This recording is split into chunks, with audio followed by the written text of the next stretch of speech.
My name is Yusuf Estes, and originally I'm from Texas. I live now in the Washington, D.C. area, and I came to Islam about 20 years ago because of something very special. Before I came to Islam, I used to call people to Christianity. Everywhere I went, I would be carrying my Bible with me. I would have my salib or cross, and I even had a cap, a hat, that said Jesus, Isa, Jesus is Lord. Do you know, I didn't realize then how funny I must have looked. I didn't realize it. But in those days, I was very passionate about communicating the message that I felt people needed to know.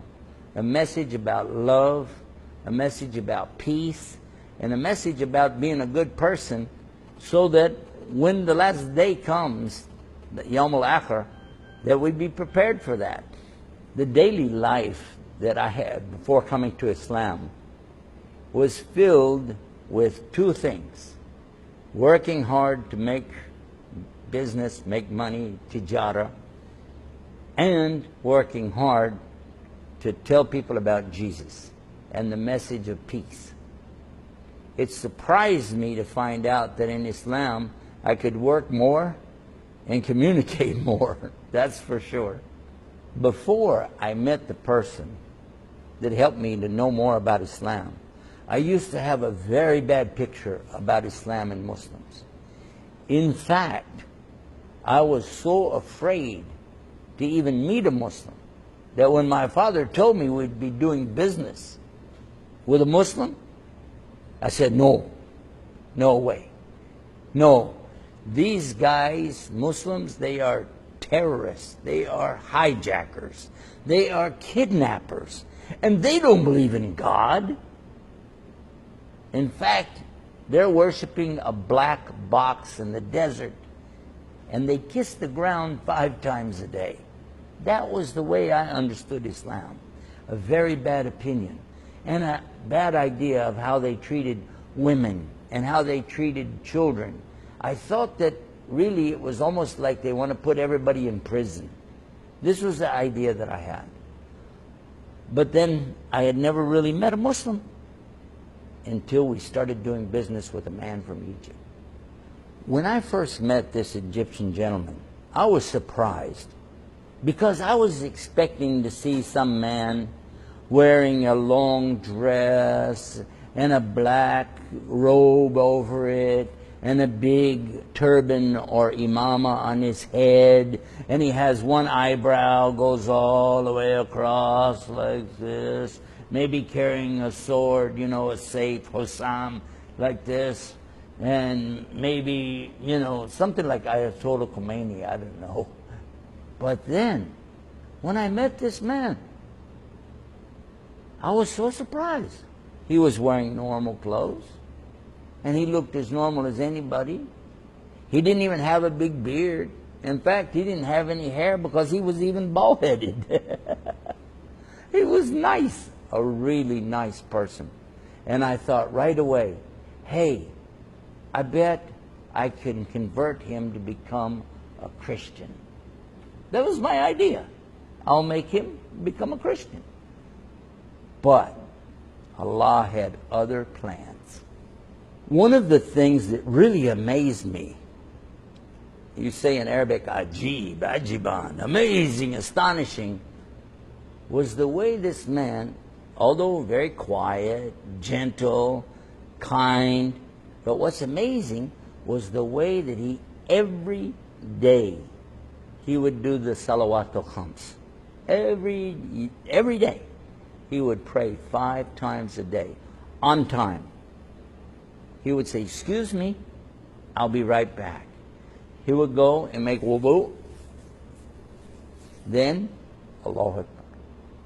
Do his salah, some dhikr, dua, and come back to us and start working again.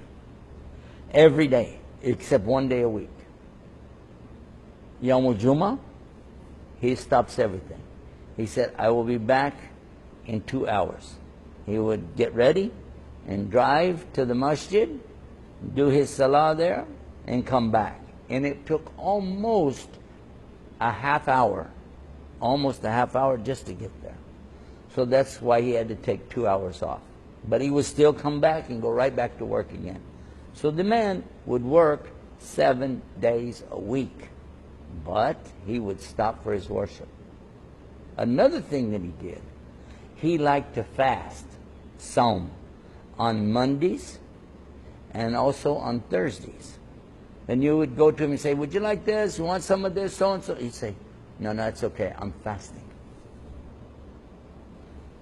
One amazing thing about him that even my father talked about was how honest he was in business. Anytime there was any business transaction whatsoever, he always made sure the customer got full value for whatever it was they were doing, and to be sure that they got the product that they were promised, and then the follow-up to be sure that they were happy. That was another thing that we really were amazed about. You know, I thought, if we make this man a Christian, we could make him a saint, maybe even an angel, because he's so sweet, so nice. But do you know what happened? One day, while I was trying to convert him, he asked us about the Bible. And so I said, yes, I have a Catholic priest who will come to my house. I was a Protestant. This is two different religions. And my father would be there with his Bible. So I have my Bible. My father has a different Bible. The Catholic has another Bible. And we'll sit there and try to talk to him about all this. But then we began saying, which Bible, you know, between us. All the time, the Muslim, he's sitting there, quiet. So we ask him, well, how many versions, you know, of that Quran do you have? Still one. Just one. And it's still in Arabic. The way it came, it's perfect, nothing's missing. No words are missing. No pages are missing. Not even a dot is missing. So then we had another idea. Let's talk to him about God. But when we started to talk about God, he said, can you explain Trinity? Well, we tried to explain how three could be one. We get many examples, but none of them really hold up very good. Do you know that when we asked him, what do you guys say about God?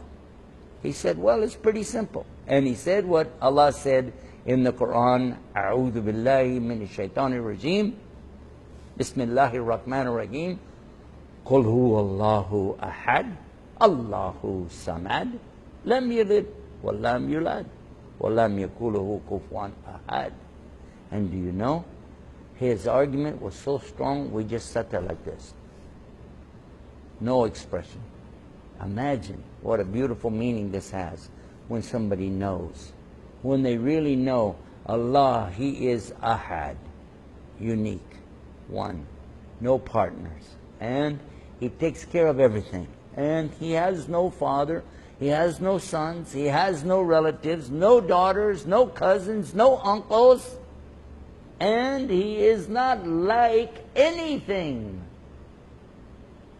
He is Ahad, unique. Amazing.